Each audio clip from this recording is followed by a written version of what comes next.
Case title: Captain Ramesh Chandra Kaushal vs.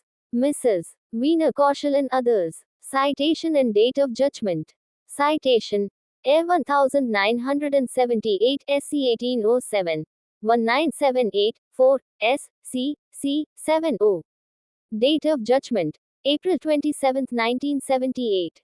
Court: Supreme Court of India. Judges: Honorable Justice V. R. Krishna Iyer. Case background: यह मामला एक पति, captain Ramesh Chandra कौशल, जो Indian airlines में एक pilot थे, और उनकी पत्नी, श्रीमती वीना कौशल, और उनके 2 बच्चों के बीच का था। वाइफ साइड: पत्नी ने अपने पति पर क्रूरता, क्रूअल्टी और लापरवाही, नेग्लेक्ट का आरोप लगाते हुए सीआरपीसी की धारा 125 के तहत अपने और बच्चों के लिए भरण पोषण, मेंटेनेंस की मांग की। हस्बैंड साइड: पति ने अपनी पत्नी के खिलाफ तलाक, डिवोर्स का मुकदमा दायर किया था और उस पर व्यभिचार, अडल्टरी का आरोप लगाया था। Interim orders: civil court, district court ने हिंदू विवाह अधिनियम की धारा 24 के तहत पत्नी को अंतरिम भरण पोषण, इंटरिम मेंटेनेंस देने का आदेश दिया था। इसके बाद एक मजिस्ट्रेट ने सीआरपीसी की धारा 125 के तहत पत्नी और बच्चों के लिए अलग से भरण पोषण का आदेश दिया। द कॉ लीगल इश्यू: इस केस में सबसे बड़ा सवाल यह था कि क्या सिविल कोर्ट द्वारा हिंदू विवाह अधिनियम, हिंदू मैरिज एक्ट के तहत दिया गया भरण पोषण, मेंटेनेंस का आदेश, एक मजिस्ट्रेट द्वारा सीआरपीसी की धारा 125 के तहत दिए गए भरण पोषण के आदेश पर कोई प्रभाव डालता है या उसे रोक सकता है। सरल शब्दों में, क्या एक पत्नी एक ही समय में दोनों कानूनों के तहत भरण पोषण की मांग कर सकती है, या एक आदेश दूसरे को रद्द कर देता है? The Supreme Court's judgment: justice V. R. Krishna Iyer की बेंच ने एक बहुत ही महत्वपूर्ण और दूरदर्शी निर्णय दिया।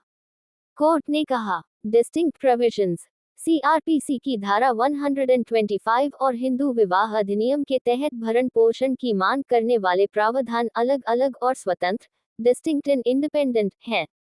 दोनों का उद्देश्य अलग है। सोशल जस्टिस मेजर: कोर्ट ने जोर देकर कहा कि सीआरपीसी की धारा 125 एक सामाजिक न्याय का उपाय, सोशल जस्टिस मेजर है। इसका मुख्य उद्देश्य बेसहारा, डेस्टिट्यूट महिलाओं, बच्चों और माता-पिता को तुरंत सहायता, क्विक रिलीफ प्रदान करना है ताकि उन्हें बेघर होने, वेग्रेंसी से बचाया जा सके।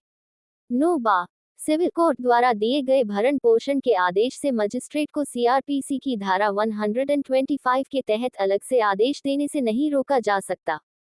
दोनों प्रोसीडिंग्स एक दूसरे से स्वतंत्र चलती हैं।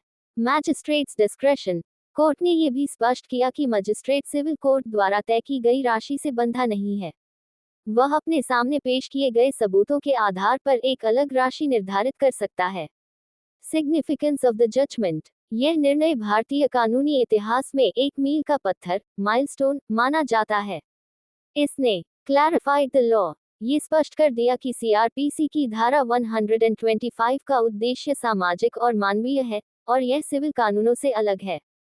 प्रिवेंटेड डेस्टिट्यूशन: इसने कमजोर वर्ग को तुरंत और प्रभावी कानूनी सहायता का अधिकार दिया, जिससे भरण पोषण के मामलों में देरी से बचा जा सके। ब्रॉड इन स्कोप: इसने भरण पोषण कानूनों के दायरे को व्यापक बनाया, ये सुनिश्चित करते हुए कि एक पत्नी दोनों तरह के कानूनी उपायों का लाभ उठा सकती है। आज भी इस केस का हवाला दिया जाता है जब भी सीआरपीसी की धारा 125 के तहत भरण पोषण के मामलों की व्याख्या होती है।